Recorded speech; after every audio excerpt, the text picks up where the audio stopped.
Buenos días, queridos hermanos. Bienvenidos un domingo más para adorar a nuestro Señor Jesucristo. Qué gran privilegio de ser el pueblo de Dios, que semana a semana podemos reunirnos por este medio para estar juntos, aprendiendo de su palabra, cantando sus alabanzas, también dando nuestras ofrendas, escuchando su palabra, haciendo todo para su gloria. Es increíble cómo pasa el tiempo. Ya es domingo 17 de mayo. Ya son 2 meses que estamos en esta situación, pero siempre listos, con nuestros corazones dispuestos para adorar a nuestro gran Dios y Salvador Jesucristo. Así que te pido que traigas tu Biblia, que tengas todas las cosas que necesitas, te pongas cómodo, pásale la voz a los niños también, porque vamos a comenzar con una lección para ellos en esta mañana. Pero primero vamos a orar y le vamos a pedir a Dios que nos dirija en el culto. Oremos, por favor. Padre Santo, gracias te damos, Señor, por tu amor. Gracias, Padre, porque tú nos das la vida. Tú eres el soberano y confiamos en ti y dependemos de ti también, de tu gracia, cada día para poder respirar, para poder vivir y para poder obedecerte. Gracias, Señor, por la inmensa salvación que tú nos has dado y este gran privilegio de ser llamados tus hijos, tu pueblo, por medio de los méritos de nuestro Señor Jesucristo. Señor, pedimos que tu Espíritu Santo nos guíe en esta mañana en todo lo que vamos a hacer, que nuestros corazones estén enfocados en ti y quita cualquier perturbación, cualquier inquietud, cualquier distracción que nos impida acercarnos a ti. Señor, úsanos en este tiempo, te lo pedimos en el nombre de tu Hijo Jesucristo. Amén.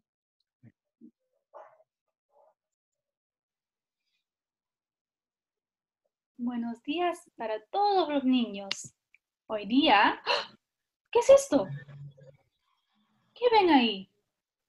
¿Qué es eso? Es una serpiente. Justo les iba a decir que hoy día les voy a compartir una historia real que pasó hace muchos años al inicio del mundo, cuando Dios creó el mundo y Él creó el sexto día a Adán y a Eva. Ahora, ¿qué ven acá? Una serpiente. Sí, ya dijimos es una serpiente. ¿Y qué vemos acá? Es una manzana. Ahora, ¿qué historia con Adán y Eva, la serpiente y la manzana? ¿Qué historia será el de hoy? Vamos a ver. Ahí están Adán y Eva con la serpiente. Pero, ¿qué están comiendo? Bueno, Adán y Eva vivían en un huerto que se llamaba, en un jardín que se llamaba el Edén y era hermoso. Ellos vivían ahí, era su casa. Nosotros vivimos en casas, algunos en casas chiquitas así, otros así con paja en el techo tal vez. Acá tenemos otro tipo de casa, muchos tipos de casas. Acá abajo hay un departamento, hay muchos tipos de casas, pero es lo que Dios nos ha dado. Ellos vivían así, en un lugar así, en un jardín. Y Adán estaba muy feliz, todo era muy lindo y él trabajaba duro, pero no se cansaba mucho, no tenía dolor, porque todo era perfecto. Todo era lindo y él estaba feliz trabajando en el jardín y Eva estaba feliz ahí con él también. Nosotros también tenemos trabajos. ¿Qué trabajos tenemos? A ver, ustedes como niños, ¿cuál es su trabajo? Así es, ustedes son alumnos, son estudiantes, tienen trabajo que hacer.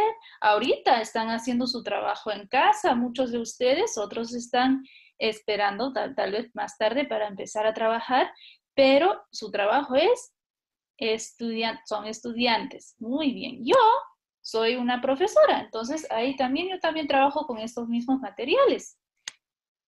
ellos trabajaban en el Edén. A ver, ¿qué número es este? El número 1. Ellos estaban muy felices en el Edén, en el huerto del Edén, pero Dios les dio una regla. ¿Cuántas reglas les dio? Una sola regla. ¿Cuál era esa regla? A ver, vamos a ver acá. Tenemos muchos árboles. Vamos a contar los árboles. 1, 2, 3, 4, 5, 6, 7, 8 y 9. Veo 9 árboles. Mira, ellos tenían tantas frutas y tantas cosas ricas, deliciosas que podían comer, pero Dios les dijo, de un solo árbol no pueden comer, no coman de ese árbol. Ahí está, de ese árbol no van a comer. Bueno, Adán y Eva estaban felices, ellos dijeron, bueno, pero está bien, Dios provee lo que necesitamos y tenemos tantas ricas frutas, es solo un árbol que no debemos tocar, no podemos tocar o comer la fruta de ese árbol. Está bien, no hay problema. Hasta que un día, ¡ah! ¿Qué pasó? Vino. ¿Qué vino? Una serpiente.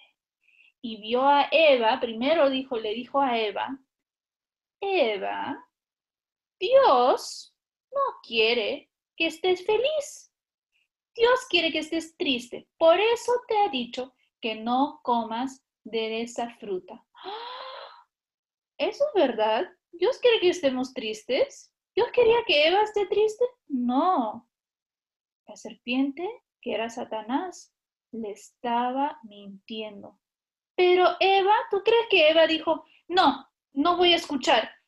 Eso fue lo que debió hacer. No, no voy a escuchar e irse. Irse para no escuchar más a las mentiras de Satanás, de la serpiente. ¿Pero eso hizo? No, sino que Eva, mira, ella tomó una fruta y dijo, se ve tan rica. No, no, no, no. Pero no. O sea, ella no estaba convencida. Solo decía, bueno, no, es que Dios dijo que no. No, no dijo de frente, no, no puedo. Estaba así esperando a que Satanás le convenza. Entonces, miraba la fruta, ay, qué rico, y dijo, bueno, tal vez un poquitito, un mordisco chiquitito, vamos a ver, vamos a probar. Sí, está bien, un poquito nomás, no me va a hacer nada. A ver, mira, chiquitito, pero lo probó. ¡Qué rico! ¡Ay, qué rico! Y estaba deliciosa. Entonces, ¿qué hizo? Acá, ¿quién está comiendo? Adán. Adán está comiendo. Se lo dio a Adán. ¿Y Adán obedeció a Dios? Tampoco obedeció a Dios. Adán dijo, bueno, Eva me lo está dando, entonces está bien. Y también comió. Pero después de haber comido y desobedecido a Dios, de haber comido la fruta y desobedecido a Dios, ¿se sintieron bien? ¿Ustedes qué creen? No, se sintieron muy mal y avergonzados porque se dieron cuenta de que estaban desnudos. Antes de eso, no había problema porque no había vergüenza, no había maldad, no había pecado en el mundo. Pero una vez que ellos desobedecieron a Dios, les dio vergüenza y quisieron esconderse, acá se ve que hicieron su ropita de hojitas para esconderse. Y Dios, cuando los vio, él ya sabía que ellos habían desobedecido y también estaba muy triste. Pero cuando él se acercó a ellos ¿qué empezaron a hacer? Lo que muchas veces nosotros hacemos. Eva dijo, es que esa serpiente él me hizo comer la fruta. ¿Es cierto? La serpiente le agarró la cabeza y a la fuerza le hizo comer. No. Eva escuchó, le hizo caso a la serpiente y ella misma decidió desobedecer. Y después Adán, no, es que Eva, la mujer que tú me has dado, que tú me has creado, ella me lo dio. A ver, Eva también a la fuerza le hizo comer a Adán. No, Adán decidió desobedecer. Entonces, Dios les dijo, no, ustedes han desobedecido y por eso van a sufrir. Él, mira, ahí está. Ellos tenían consecuencias por su pecado, pero ¿saben qué? Mira, ¿qué hay acá? ¿Qué vemos acá? Están tristes, pero ¿qué tienen puesta? Tienen ropa. Dios nos ama. A pesar de nuestros pecados, hay consecuencias. ¿Por qué hay consecuencias? Porque Dios quiere que nosotros aprendamos a obedecerle. Pero también, a pesar de eso, nos cuida. Mira, Él les dio ropa a Adán y Eva para que ya no estén con hojitas. Ellos ya tenían ropa, todavía Él los protegía, pero había consecuencias. ¿Cuáles son las consecuencias ahora? Hasta ahora. Ahora tenemos que trabajar. Los adultos trabajamos. Antes también trabajaba Adán, pero no sentía dolor, no había ningún problema, no había cosas, no había pecado. Pero ahora cuando trabaja el adulto o las personas trabajan, sienten cansancio, dolor. Es más difícil porque ahora hay pecado en el mundo. Y ahora Eva, las mujeres cuando dan a luz, es algo hermoso. Eso sigue siendo verdad. Vale la pena, pero hay mucho dolor. La mujer siente mucho dolor al dar a luz y eso fue consecuencia del pecado. Entonces, pero, como dije, miren acá, aún así todos nosotros pecamos, pero Dios nos da un lugar donde descansar, una casa, nos da comida y nos ama mucho, muchísimo, muchísimo. Y nosotros debemos obedecer a Dios. Debemos obedecer a Dios, aunque sea difícil, siempre, porque Él nos ama y Él nos creó. Entonces, debemos obedecerle. Entonces, vamos a orar y pedirle a Dios que nos ayude siempre a obedecer. ¿Ya? Inclinen sus rostros, las manos juntas, y vamos a orar. Padre Celestial, te pedimos que nos ayudes siempre a obedecer y aprender de Adán y Eva, que hay consecuencias por nuestro pecado y que siempre queremos obedecer para glorificarte, para hacer lo que tú quieres. Ayúdanos a obedecer a mamá, a papá, a las autoridades que tenemos y a siempre confiar en ti. En el nombre de Jesús, amén. Gracias, que tengan un hermoso día, chicos. Chao.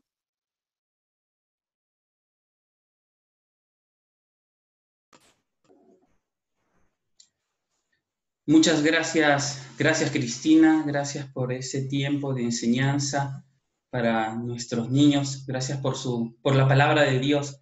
Queremos ahora continuar en esa actitud de adoración a Dios cantándole y vamos todos a entonar este himno que dice Gloria, gloria a Jesús Salvador nuestro. Vamos a cantar ese himno.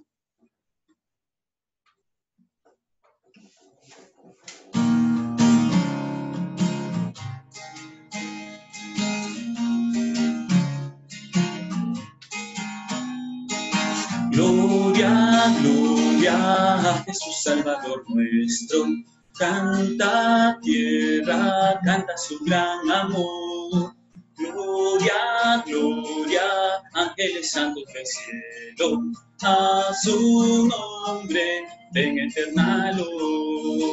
Cuenta cómo Él descendió del cielo a nacer y en vida sufrir dolor.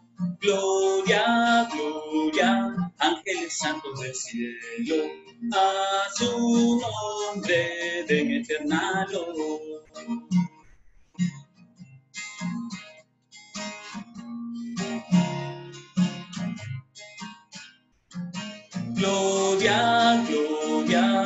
Jesús Salvador nuestro, por nosotros Él con la cruz cargó, por salvarnos Él sufrió pena de muerte, del pecado Cristo nos libertó. Alabadle, oh qué amor tan grande que nos brinda este que Él mostró. Gloria, gloria, ángeles santos del cielo, brindan gloria al que nos rescató.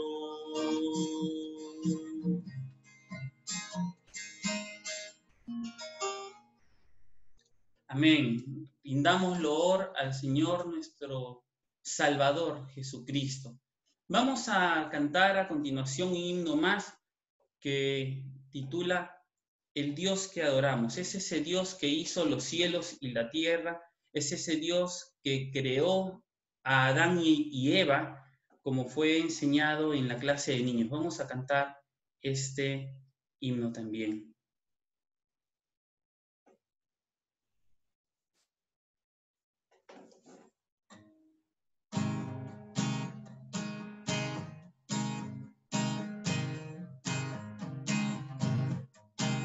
El Dios que hizo los cielos y la tierra, con el poder de su palabra, reina con autoridad. El Dios que aún los vientos le obedecen, una palabra es suficiente para los muertos levantar.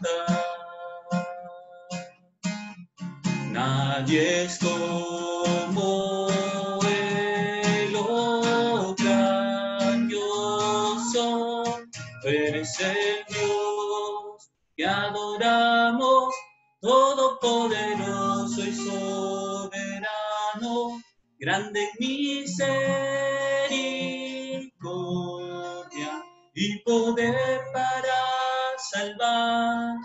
Tú eres el Dios que adoramos, quien derrotó la muerte y el pecado, glorioso Redentor y Rey, te adoramos.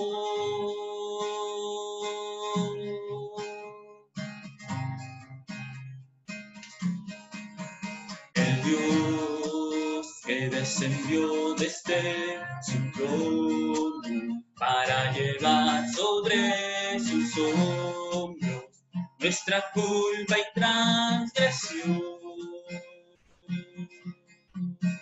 Jesús, exaltado sobre todo, nombre sobre todo nombre, solo en Él hay salvación.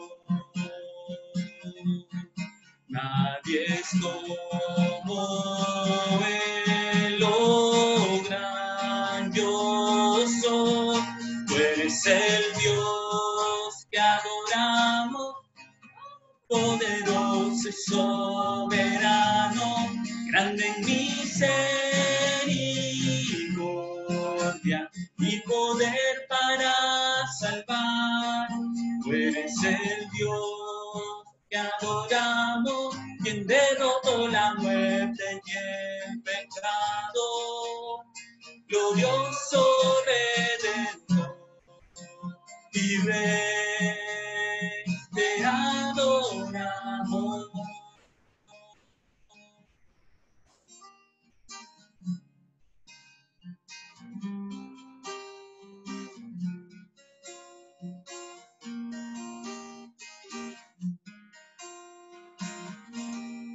A Él sea la gloria y el poder, todo es de Él y para Él.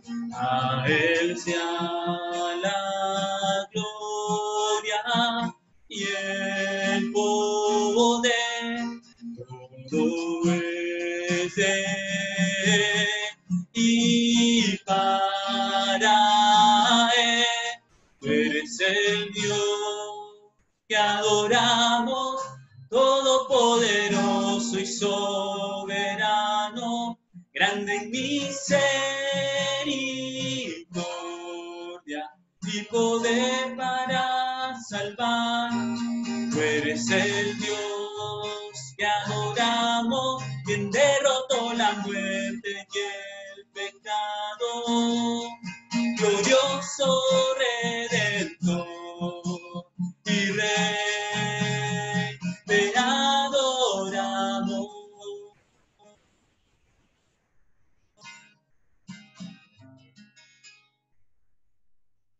Gracias a Dios por su amor, a Él le adoramos.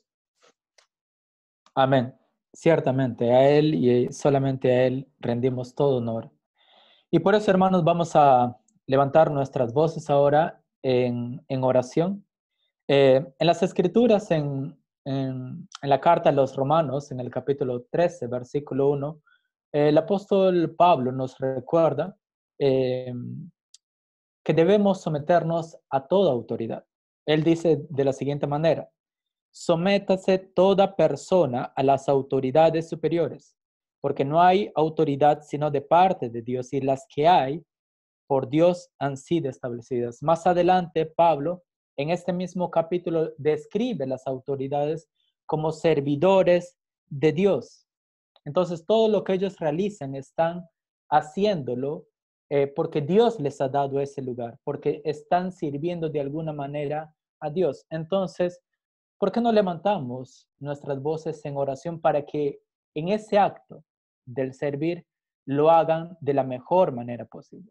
Estamos escuchando ciertamente muchas noticias en torno a ellos y quizás discrepemos mucho sobre sus funciones, sus roles, pero eso no debe de llevarnos a nosotros a rechazar eh, nuestra actitud de buenos cristianos y en orar en favor de ellos para que al servir a las personas, a servir a los civiles, lo hagan de la mejor manera posible.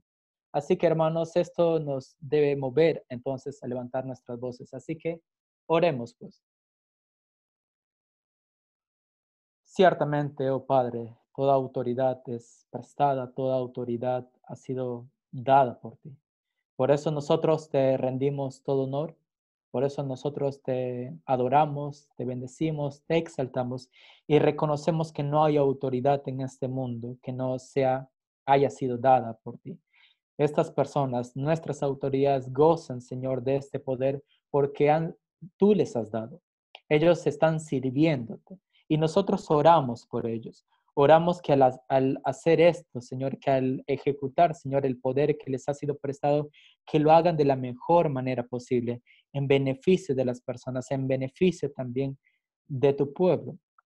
Padre, yo te ruego por ellos, que no solamente puedan servirte bien, sino que lo hagan con buen corazón, que lo hagan por amor a la justicia, por amor a un reconocimiento que ellos están puestos ahí por el Dios Todopoderoso. Padre, además te ruego que tú puedas alcanzarles, Señor, con el Evangelio, alcanzarles, Señor, con el mensaje de salvación. Que ellos entiendan, Señor, que ellos han sido puestos en ese lugar y el poder que están disfrutando es mutable y que va a cambiar y un día van a enfrentarse a que es realmente el Señor Dios Todopoderoso y Él van a rendir cuenta. Que Él entiendan, señores, ellos entiendan esta verdad, que ellos entiendan que un día van a tener que rendir cuentas a Jesucristo, al Señor de señores y al Rey de reyes. Oh Padre, que el mensaje del Evangelio pues les alcance para que ellos reconozcan esto y que ellos puedan rendir, Señor, no solamente sus servicios, sino que sus vidas a Jesucristo, que ellos puedan rendir sus rodillas, Señor, al reconocimiento del señorío de Jesucristo y puedan rendir, Señor, reconocimiento a la obra maravillosa que Jesucristo alcanzó en favor de los hombres.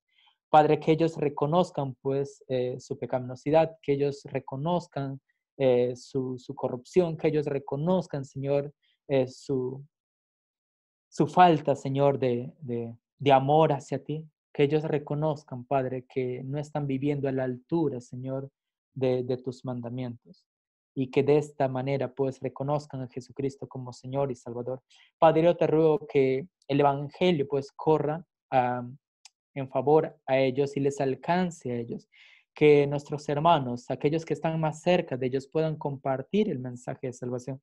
Que el Evangelio toque sus vidas y transforme. Y de esta manera, Señor, las personas, al hacer ejercicio, Señor, de ese poder, lo puedan hacer reconociendo que tú eres el Todopoderoso. Padre, yo pues te ruego que el Evangelio les alcance. Yo te ruego, Señor, que ellos puedan reconocer este servicio que están haciendo en favor a ti. Y yo te ruego, además, que nosotros como hijos tuyos, como cristianos, como hijos e hijas tuyas, podamos entender y reconocer que esta autoridad que ellas tienen, aunque es prestado, aunque tú les has dado, son nuestras autoridades puestas aquí en la tierra. Ayúdanos pues a actuar también con respeto hacia ellos, a no faltar el respeto y a no levantar una opinión, Señor, simplista, con falta de respeto, entendiendo que estos son servidores tuyos. Oh Padre, ayúdanos pues a reconocer esto y ayúdanos a estar constantemente en este ejercicio de la oración en favor de ellos, así como lo hacemos en favor de otras personas también. Porque te lo pido en el nombre de Jesucristo. Amén. Gracias, Evair. Muchas gracias por la oración. Hermanos, ahora vamos a tener el momento de la lectura bíblica. Busquen por favor en sus Biblias, Deuteronomio, capítulo 6. Vamos a leer del verso 1 hasta el verso 9.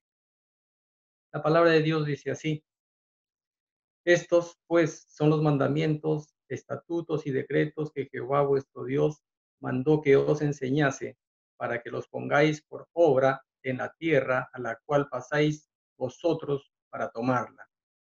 Para que temas a Jehová tu Dios, guardando todos sus estatutos y sus mandamientos que yo te mando, tú, tu hijo y el hijo de tu hijo, todos los días de tu vida, para que tus días sean prolongados. Oye pues, oh Israel, y cuida de ponerlos por obra, para que te vaya bien en la tierra que fluye leche y miel, y os multipliquéis, como te ha dicho Jehová, el Dios de tus padres. Oye Israel, Jehová nuestro Dios, Jehová uno es. Y amarás a Jehová tu Dios de todo tu corazón y de toda tu alma y con todas tus fuerzas. Y estas palabras que yo te mando hoy estarán sobre tu corazón. Y las repetirás a tus hijos y hablarás de ellas estando en tu casa y andando por el camino y al acostarte y cuando te levantes. Y las atarás como una señal en tu mano y estarán como frontales entre tus ojos. Y las escribirás en los postes de tu casa y en tus puertas. Gracias, Juan, por la lectura de la palabra de Dios. Y ahora, hermanos, nos acercamos a la Biblia para leerla y también para estudiarla y para ser transformados por medio de ella. Mi deseo es como el apóstol Juan le dijo a Gayo en su tercera carta. Él le dice: amado, yo deseo que seas prosperado en todas las cosas y que tengas salud, así como prospera tu alma también. Tenemos un Dios que es nuestra roca firme en el cual confiamos. Él es la fuente de todas nuestras bendiciones, de nuestra salud física, pero también de nuestra salud espiritual. Y a Él le agradecemos por todo lo que está haciendo en nuestras vidas y en nuestra iglesia también. Y damos también un saludo especial a aquellos que tal vez no son miembros de nuestra iglesia, pero nos están siguiendo por medio de las redes sociales en este culto. Vamos a abrir nuestras Biblias al libro de Romanos, porque ahí es donde estamos ya durante varios meses y hemos llegado al capítulo 7 de esta carta formidable. En nuestro estudio consecutivo de este libro, vamos a comenzar hoy el capítulo 7, que es uno de los capítulos más conocidos y más controversiales de todo el Nuevo Testamento. Y eso se debe principalmente a que es un capítulo que se enfoca en uno de los temas más controversiales, más debatidos, más difíciles de la historia del cristianismo, que es la relación del creyente con la ley de Moisés. ¿Cómo nos relacionamos nosotros, hijos de Dios, cristianos, con la ley de Moisés? Un pastor amigo mío que también ha predicado a través de Romanos y ha sobrevivido en el intento, una vez me dijo que al acercarse a este capítulo, él deseaba que el Señor Jesucristo regrese pronto, por segunda vez, antes que él pueda tener que predicar acerca de él. Y yo me identifico plenamente con él. Pero ya estamos aquí. Es un texto difícil y lo que tenemos que hacer es, con toda nuestra atención y con toda nuestra diligencia, ponernos a trabajar para tratar de entender este texto y ser edificados con él.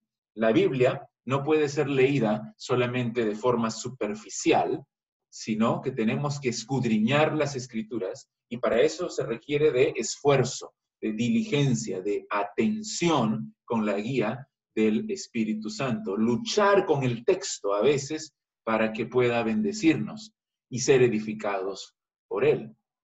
La principal controversia de este capítulo es quién es el hombre que habla a partir del versículo 7, desde el 7 hasta el 25. ¿Está hablando un inconverso? ¿Está hablando un creyente?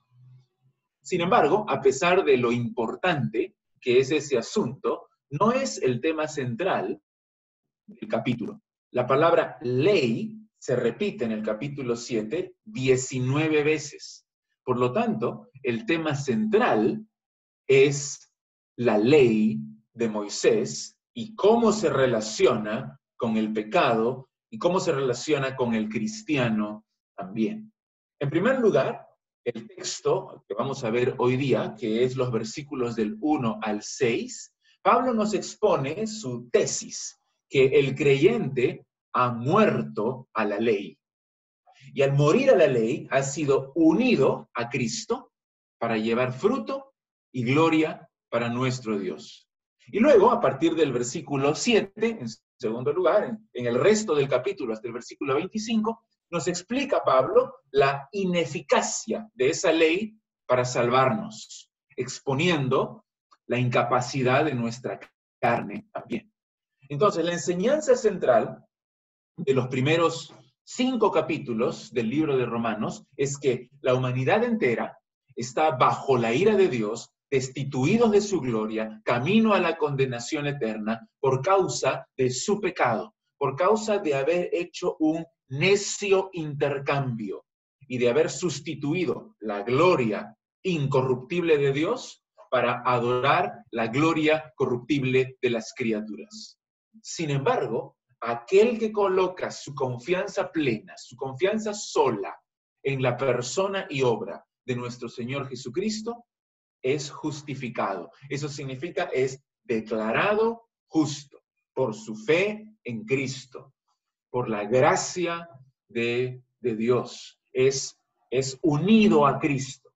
Y como les dije, Cristo es la fuente de todas las bendiciones. Y por nuestra sola fe somos trasladados del reino de la muerte y del reino del pecado al reino de la gracia y de la vida eterna. Y a partir del capítulo 6, Pablo se aboca a enseñar que aquel que ha sido justificado solamente por la gracia de Dios mediante su fe en Cristo, ya no es esclavo del pecado, sino que ahora es esclavo de la justicia. Es decir, está en un proceso de santificación que culminará en el día final con su glorificación. Como varias veces lo hemos dicho en toda la serie, el justificado será santificado y finalmente será glorificado. Y todo eso es la obra de Dios. El capítulo 6, en el versículo 17, dice, por ejemplo, pero gracias a Dios, que aunque erais esclavos del pecado, habéis obedecido de corazón a aquella forma de doctrina a la cual fuisteis entregados, es decir, al Evangelio, y libertados del pecado, vinisteis a ser siervos de la justicia. Y también más abajito en el versículo 22 dice, mas ahora que habéis sido libertados del pecado y hechos siervos de Dios, tenéis por vuestro fruto la santificación y como fin la vida eterna. Porque la paga del pecado es muerte, mas la dádiva de Dios es vida eterna en Cristo Jesús, Señor nuestro. Así que ahora, en el capítulo 7, Pablo va a retomar un tema que había dejado en el tintero. Pablo ya había dicho en el capítulo 6, lo dijo de pasada, que el creyente no está bajo la ley, sino bajo la gracia de Dios. Fíjate otra vez, capítulo 6, versículo 14, dice, porque el pecado no se enseñoreará de vosotros, pues no estáis bajo la ley, sino bajo la gracia. ¿Qué pues? ¿Pecaremos porque no estamos bajo la ley, sino bajo la gracia? En ninguna manera. Así que en este capítulo 7, Pablo se propone explicar más extensamente qué es lo que esto significa, haber muerto a la ley. Y aquí, en estos primeros 6 versículos del capítulo 7, expresa su argumento principal. Lo repito, el creyente ha muerto en Cristo. Y por lo tanto, como está unido a Cristo, ha muerto también a la ley. Son los incrédulos, aquellos que permanecen bajo la condenación y el dominio de la ley, los que permanecen todavía esclavos del pecado también. Así que la verdad del texto es clara. Algunos de los detalles sí son complicados, bastante difíciles, pero no quiero que pierdas de vista el propósito de la verdad central de este texto. Dios quiere que vivamos vidas fructíferas para Él, vidas de gloria para su nombre, en el poder del Espíritu Santo, porque ya hemos sido librados de la condenación y del dominio de la ley. Leamos Romanos, capítulo 7, versículos del 1 al 6. Dice, ¿acaso ignoráis, hermanos? Pues hablo con los que conocen la ley, que la ley se enseñorea del hombre, entre tanto que éste vive. Porque la mujer casada está sujeta por la ley al marido, mientras éste vive. Pero si el marido muere, ella queda libre de la ley del marido. Así que si en vida del marido se uniere a otro varón, será llamada adúltera. Pero si su marido muriere, es libre de esa ley, de tal manera que si se uniere a otro marido, no será adúltera. Así también vosotros, hermanos míos, habéis muerto a la ley mediante el cuerpo de Cristo, para que seáis de otro, del que resucitó de los muertos, a fin de que llevemos fruto para Dios. Porque mientras estábamos en la carne, las pasiones pecaminosas que eran por la ley, obraban en nuestros miembros llevando fruto para muerte. Pero ahora estamos libres de la ley por haber muerto para aquella en que estábamos sujetos, de modo que sirvamos bajo el régimen nuevo del Espíritu y no bajo el régimen viejo de la letra. Quiero que veas cómo este párrafo repite varios de los mismos elementos que Pablo ya explicó antes en relación al pecado. ¿Recuerdas? Capítulo 6, lo que decía, así como hemos muerto al pecado para vivir en obediencia para Dios, también ahora en el capítulo 7, hemos muerto a la ley para llevar fruto para Dios, para servir a Dios. Este texto, estos 6 versículos, tiene 3 partes que son muy claras. En primer lugar, la primera parte, los versículos del 1 al 3, allí vemos la ilustración del matrimonio. La ilustración del matrimonio. ¿Cuál es la ilustración? Que solamente la muerte da libertad para casarse con otro. Mira, Pablo inicia aquí el versículo 1 con una pregunta retórica. Pablo asume que la iglesia en Roma tiene conocimiento del tema que él va a hablar. Dice aquí, ¿acaso ignoráis, hermanos míos? Pues hablo con los que conocen la ley. ¿A quiénes se dirige Pablo?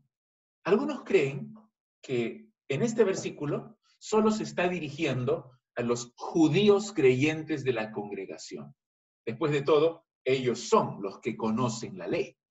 Sin embargo, creo que esa especulación es innecesaria, porque la mayoría de cristianos en la iglesia de Roma no eran judíos, sino que eran gentiles. Y eran gentiles que conocían la ley, gentiles que muy seguramente antes de convertirse habían sido simpatizantes del judaísmo, habían sido prosélitos del judaísmo, temerosos de Dios, antes de convertirse a Cristo. Y por esa razón, Pablo, conociendo que su audiencia en Roma es una audiencia culta, leída, Pablo generaliza y les dice, estoy escribiendo a creyentes que conocen la ley de Moisés. Pablo, en todo el libro de Romanos, cita el Antiguo Testamento más que en cualquiera otra de sus cartas, porque sus lectores habían leído el Antiguo Testamento, lo conocían bien. Entonces, como cualquiera que conoce la ley, ellos también sabían, ¿qué sabían? Dice el versículo 1, que la ley se enseñorea del hombre entre tanto que éste vive. En otras palabras, la ley no es para los muertos. La ley no es para cumplirse después de haber muerto. Estamos bajo su autoridad ahora, aquí, en la tierra.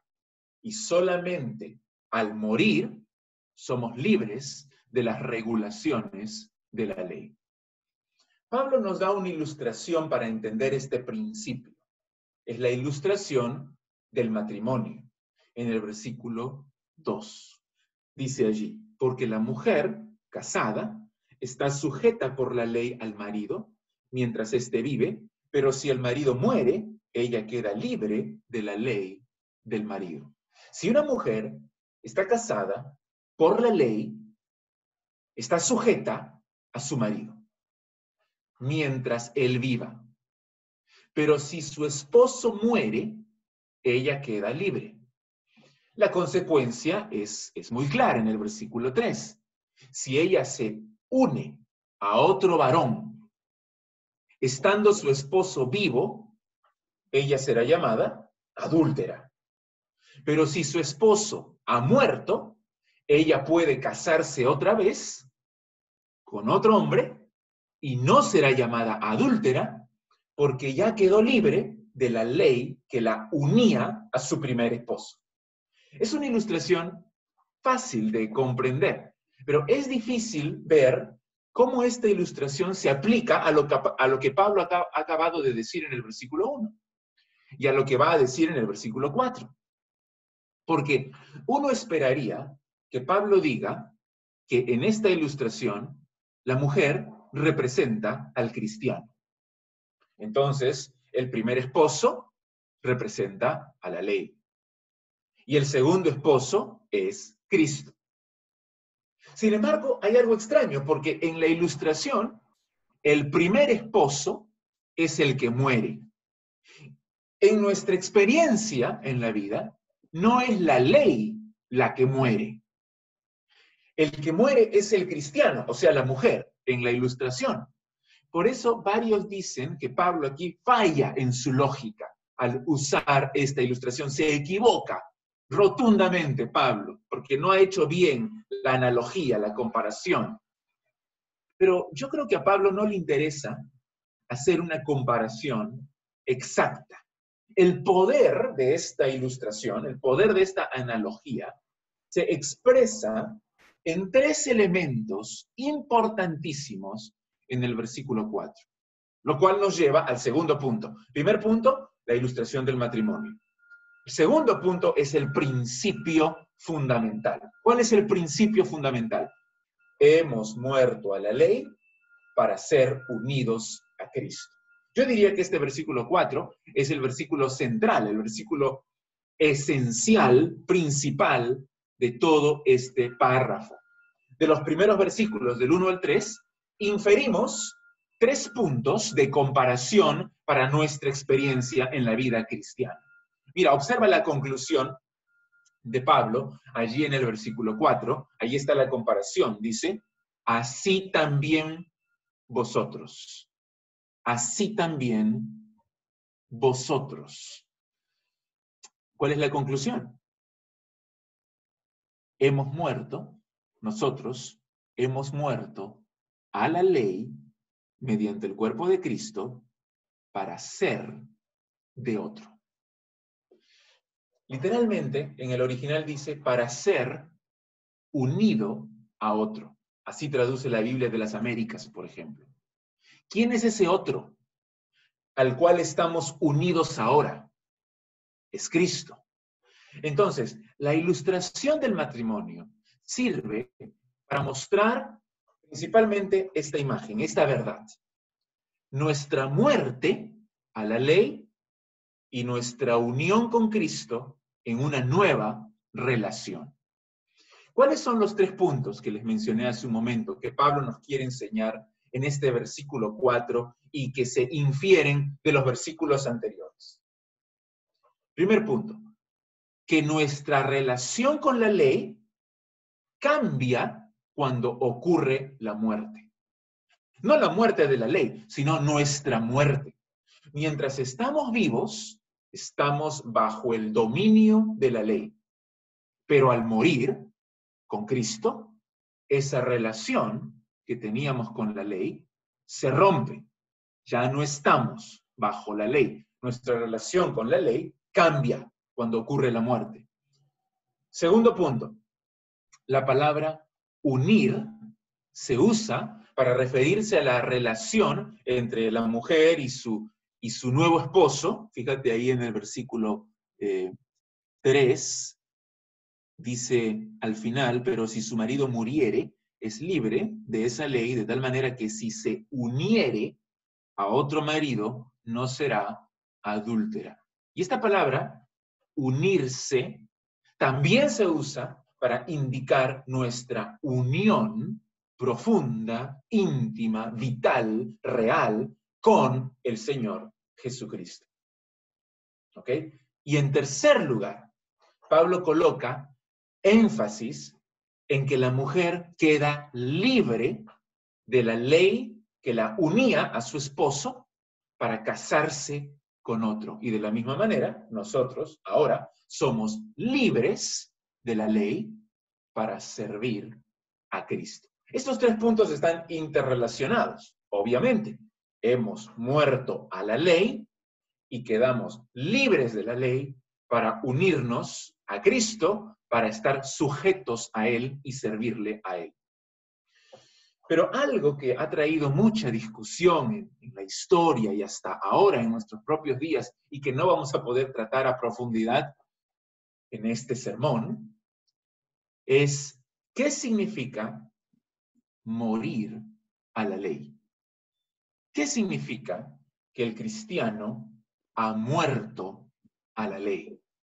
Juan Calvino hizo una distinción aquí entre la función de la ley de condenar al que desobedece y también la ley como regla de vida del pueblo de Dios. Entonces, lo que decía él es que la ley nos condena, pero también al mismo tiempo la ley debe ser obedecida como la regla de vida piadosa del Hijo de Dios.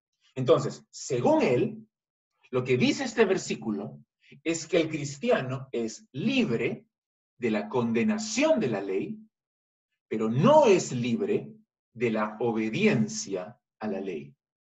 Así que, una vez que es salvo, debe someterse y puede someterse libremente y voluntariamente y con gozo en su corazón a la ley. Eso es lo que decía él.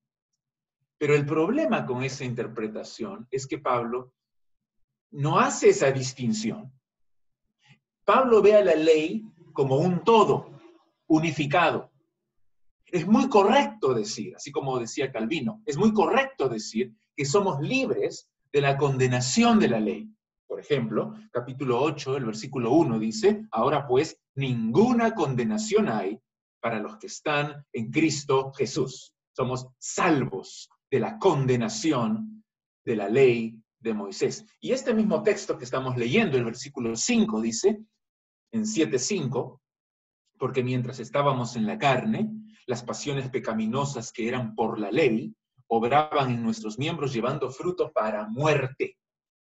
Es decir, que antes, cuando estábamos bajo la ley, el único fin que nos esperaba era la condenación, la muerte eterna.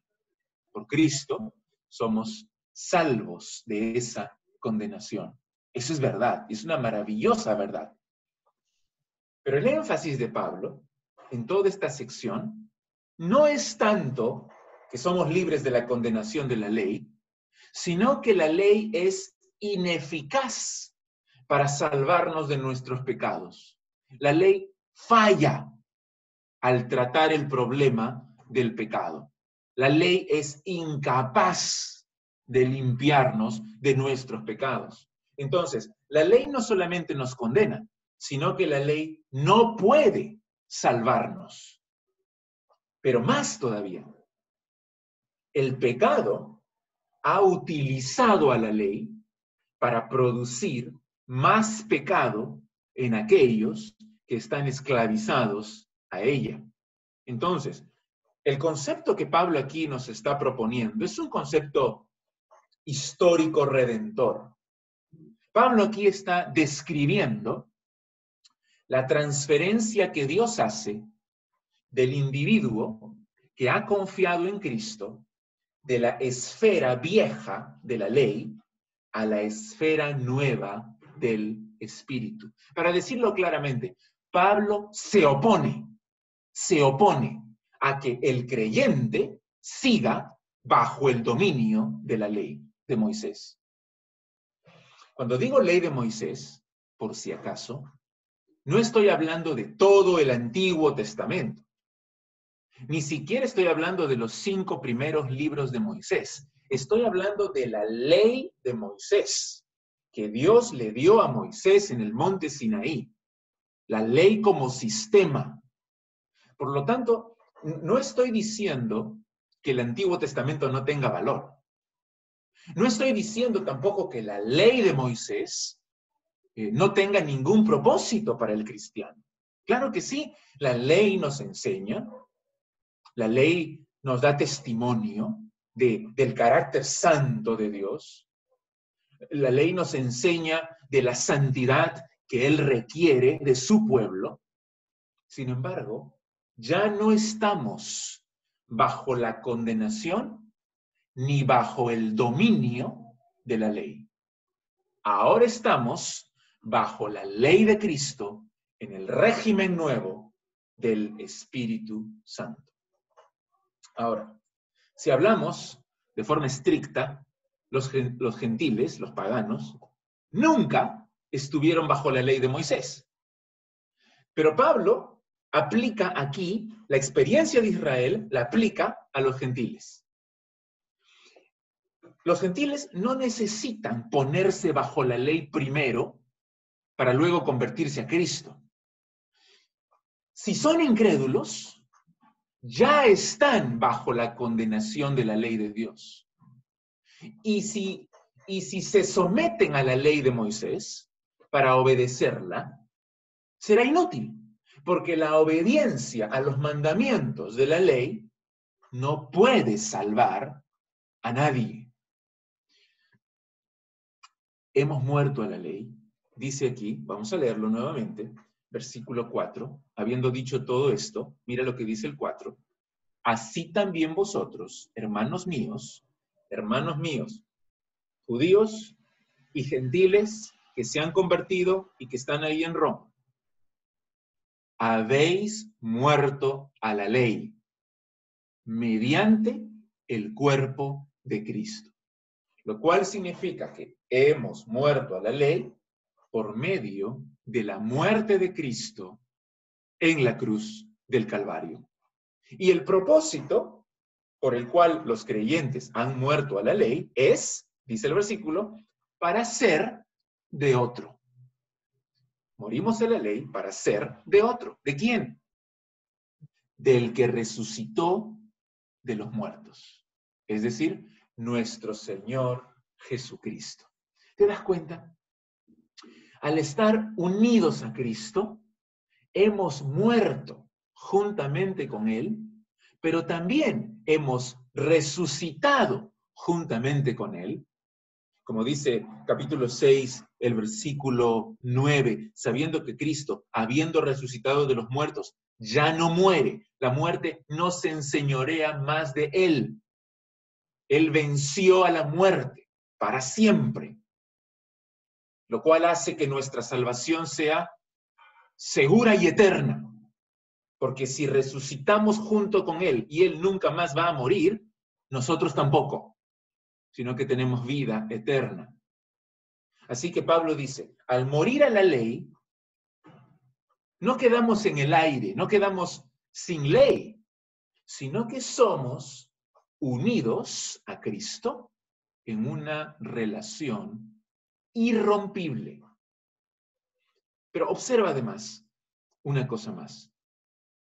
El fin de nuestra muerte a la ley y nuestra unión con Cristo es que, versículos 4 al final, que llevemos fruto para Dios. Estar en Cristo, libres del dominio de la ley, nos capacita para obedecer y glorificar a Dios, mostrando en nuestra vida el carácter y la conducta de nuestro Señor Jesucristo. Para mí, entonces, que soy cristiano, el vivir no es obedecer la ley. El vivir es Cristo. Ahora, todo eso es maravilloso, pero necesitamos un poquito más de explicación. Por eso es que Pablo, en su tercer punto, nos muestra el traslado extraordinario. En primer lugar, la ilustración del matrimonio. En segundo lugar, el principio fundamental. Hemos muerto a la ley para ser de Cristo, estar unidos a Él. Y ahora, el traslado extraordinario. Del dominio del pecado, la muerte y la ley, al dominio de la vida, de la gracia y del Espíritu Santo. Noten la primera palabrita del versículo 5, muy importante, la palabra ¿por qué? Es necesario ser libre del dominio de la ley y ser unido a Cristo para poder vivir vidas fructíferas para Dios, porque, esta es la razón, porque antes vivíamos una vida encaminada a la condenación y no podíamos agradar a Dios.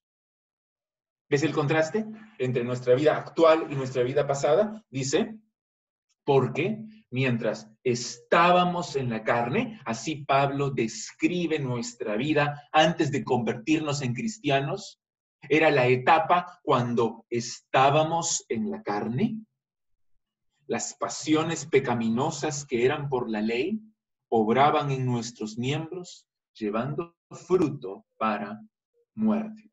¿Qué significa que antes estábamos en la carne? La carne no se refiere a nuestro cuerpo, porque después de recibir a Cristo seguimos en este cuerpo.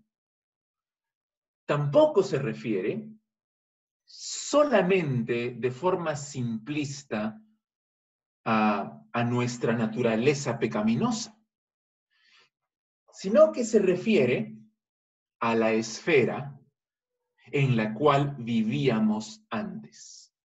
Esa esfera dominada por los valores, principios del mundo. Hay un contraste aquí entre lo viejo, que es del mundo, y lo nuevo, que es del Espíritu Santo.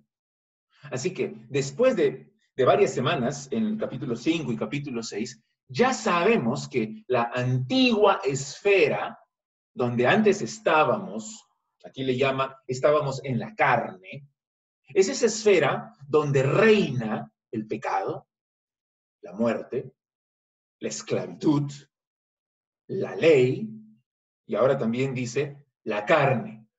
Y en contraposición a esa esfera está la esfera en la cual vivimos ahora, que es la de la justicia, de la vida eterna, de la libertad, de la gracia, y también, como dice ahora el versículo 6, del Espíritu Santo. Este versículo 5 es importante porque reúne en un solo versículo a todos los poderes de la antigua esfera, todas esas fuerzas contrarias a Cristo en un solo versículo. Leamos nuevamente. Dice, mientras estábamos en la carne. Ojo, la carne. Las pasiones pecaminosas, ahí está el pecado, que eran por la ley, la otra fuerza, obraban en nuestros miembros llevando fruto para muerte. Carne, pecado, ley, muerte. Y mira bien cómo se relacionan esas fuerzas. Al estar en la esfera donde reinan los principios de impiedad, de mundanalidad, que Pablo le llama carne.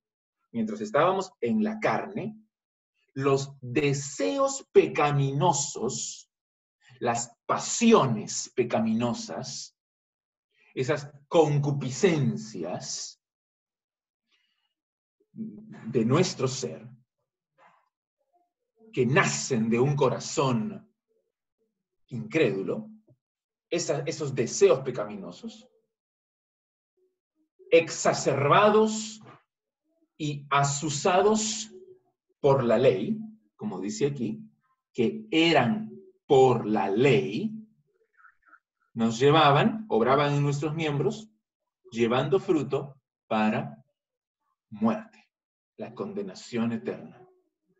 Ahora, pastor, me dices, ¿a qué se refiere con que la ley producía el pecado? La ley producía el pecado. Bueno, en un sentido así era. Mira lo que dicen los versículos más abajo, versículos del 7 al 11. ¿Qué diremos, pues? ¿La ley es pecado? En ninguna manera. Pero yo no conocí el pecado, sino por la ley. Porque tampoco conociera la codicia si la ley no dijera, no codiciarás. Mas el pecado, tomando ocasión por el mandamiento, produjo en mí toda codicia. Porque sin la ley, el pecado está muerto. Y yo sin la ley vivía en un tiempo. Pero venido el mandamiento, el pecado revivió y yo morí. Y hallé que el mismo mandamiento de la ley, que era para vida, a mí me resultó para muerte. Porque el pecado, tomando ocasión por el mandamiento, por la ley, me engañó y por él me mató.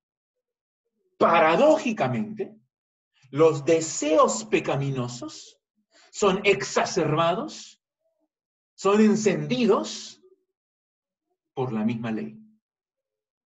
¿Pero acaso no vemos eso desde que nuestros hijos nacen?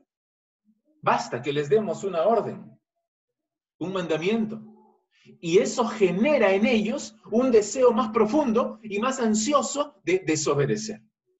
La ley estimula la rebelión innata del corazón humano en contra de Dios. Entonces, dice aquí que esos deseos malos obraban en nuestros miembros, actuaban en nuestros miembros, producían fruto malo, impío, que nos llevaba a la muerte, nos condenaba para siempre. Pero ahora observa el contraste extraordinario, maravilloso. ¡Qué palabras increíbles al inicio del versículo 6! Las hemos visto varias veces. Otra vez, versículo 6. Pero ahora,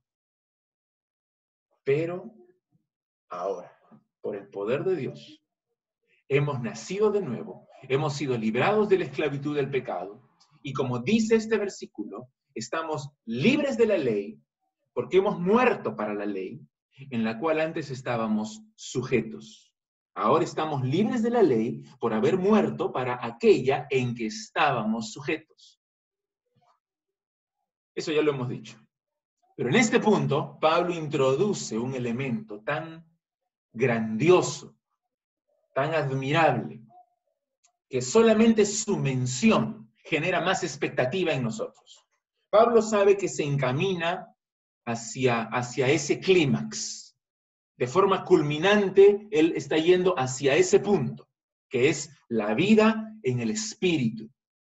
Pero todavía quiere hablar un poco más de la ley, así que solamente menciona esta increíble realidad del Espíritu de pasada. Y luego continúa hablando de la ley en los siguientes versículos. Dice, somos libres de la ley, de modo que sirvamos bajo el régimen nuevo del Espíritu y no bajo el régimen viejo de la letra.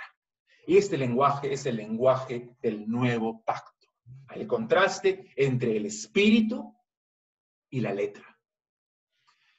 La esencia del antiguo pacto, es decir, la ley de Moisés, era servir bajo el régimen de la letra.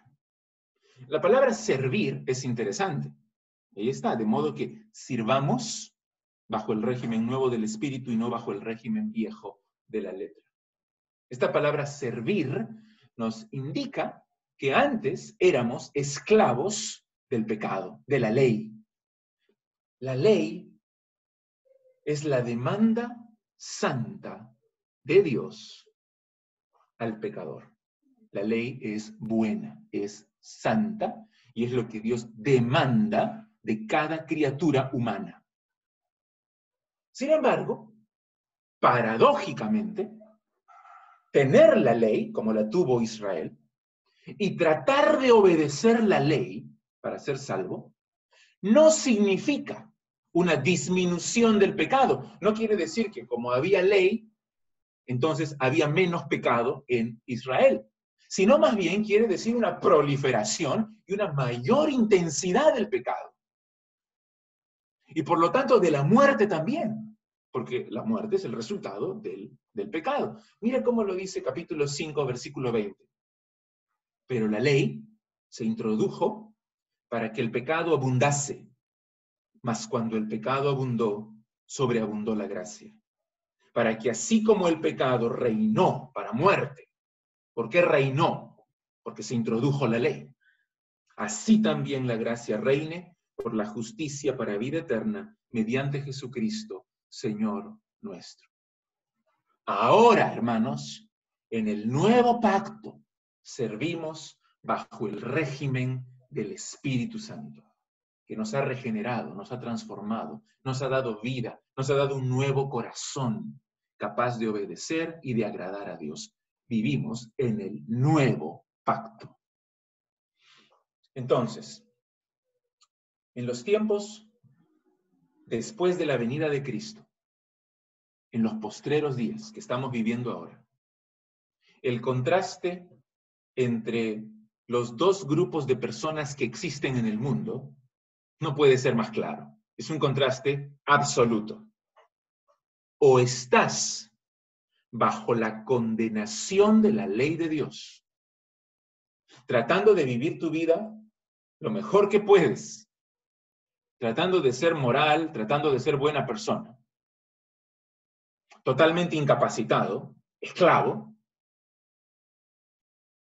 inhábil para salvarte a ti mismo, o estás viviendo en la nueva era del Espíritu Santo, con libertad, vida, gozo y capacidad para servir a Dios de corazón, llevando fruto para Él. Tu libertad de la esclavitud del pecado, de la esclavitud de la ley, tu libertad de la condenación de la muerte, es solamente por un hecho, por el sacrificio sangriento de nuestro Señor Jesucristo, por su muerte en la cruz, en nuestro lugar. Gracias a Dios por la bendita cruz de Cristo, que nos da libertad.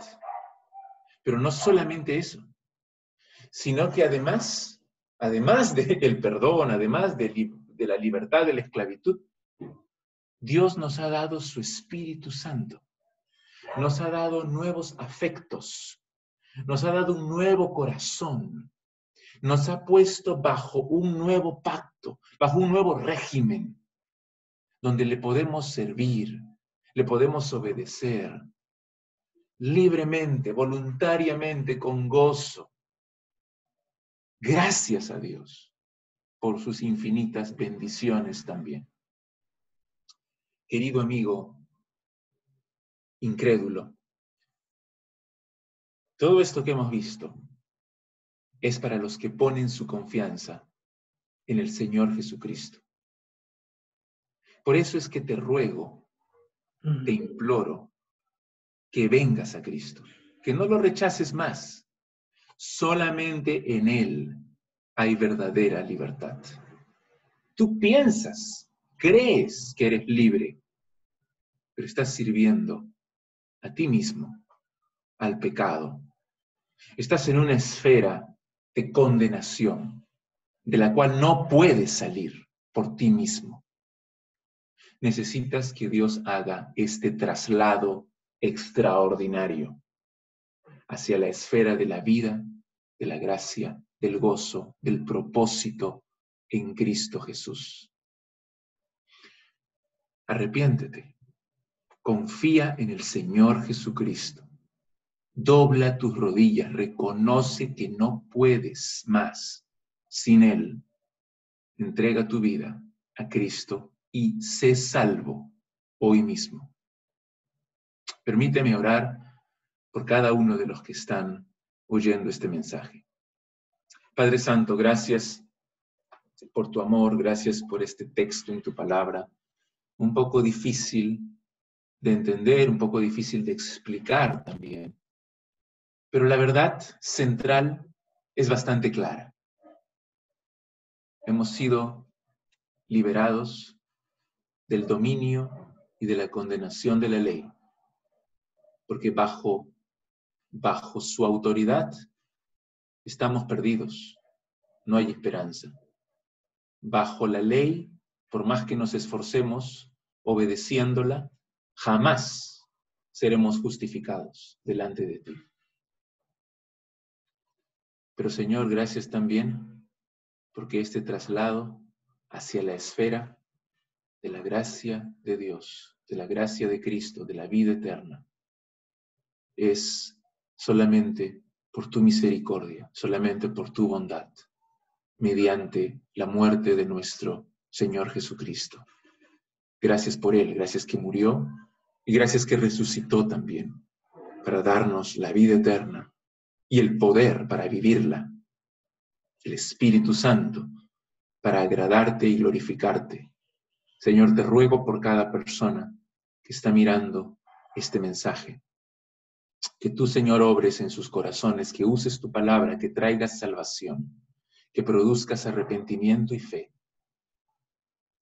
Señor, que doblen sus rodillas ahora mismo delante de ti, que se entreguen a Cristo. Señor, hazlos nacer de nuevo para que puedan vivir para ti. Te lo pedimos, Padre, en el nombre de tu Hijo Jesús. Amén. Gracias, amigos y hermanos. Que Dios les bendiga. Muchas gracias, Pastor Daniel, por la explicación tan clara de la palabra de Dios, del mensaje de salvación. Gracias por ello. Ahora, hermanos, vamos a orar, por favor, por los diezmos y por las ofrendas. Vamos a orar, Padre amado, siempre agradeciéndote, Dios, por todo lo que tú nos das sin merecerlo, Señor. Permite, Padre, que ahora podamos darte parte de lo que tú nos das, con lo que tú nos bendices, Señor, por favor, que es para el sostenimiento de tu iglesia, Padre Santo. Bendices, como siempre, Padre, al dador alegre. En ti, Señor, confiamos siempre. Y Padre Santo, gracias porque podemos hacerlo. Te agradecemos en el nombre de tu Hijo Jesús. Amén. Amén. Gracias, Juan. También recordemos siempre que adoramos a nuestro Señor Jesucristo también con nuestras ofrendas. Gracias a cada uno de ustedes por habernos acompañado ahora mirando este culto, participando también activamente, porque eso es importante, cantar ahí en nuestras casas, también abrir nuestras Biblias en nuestra casa, escuchar atentamente a todo lo que se está diciendo. En el momento de las ofrendas también, si puedes en ese instante con tu celular, tal vez hacer la transferencia de las ofrendas, hazlo. Participa activamente, no simplemente te sientes y ya. Esto no es un show, no es un espectáculo, sino que es algo que preparamos junto con los hermanos como una ofrenda de adoración a nuestro Dios y queremos que todos en la iglesia podamos participar también. Así vamos a seguir durante algunas semanas más también. Les pido que continúen orando para la elaboración de protocolos, para cuando nos volvamos a reunir y estar juntos otra vez. Oren por los diáconos de nuestra iglesia también. Y crezcamos en la fe. Aprovechemos el tiempo para leer la Biblia, para orar, para no dejar de estar junto a nuestros hermanos a través de este medio que Dios ha provisto en estos tiempos difíciles. Entonces, hagamos lo posible, esforcémonos por madurar en nuestra fe. Gracias, hermanos. Que Dios les bendiga mucho.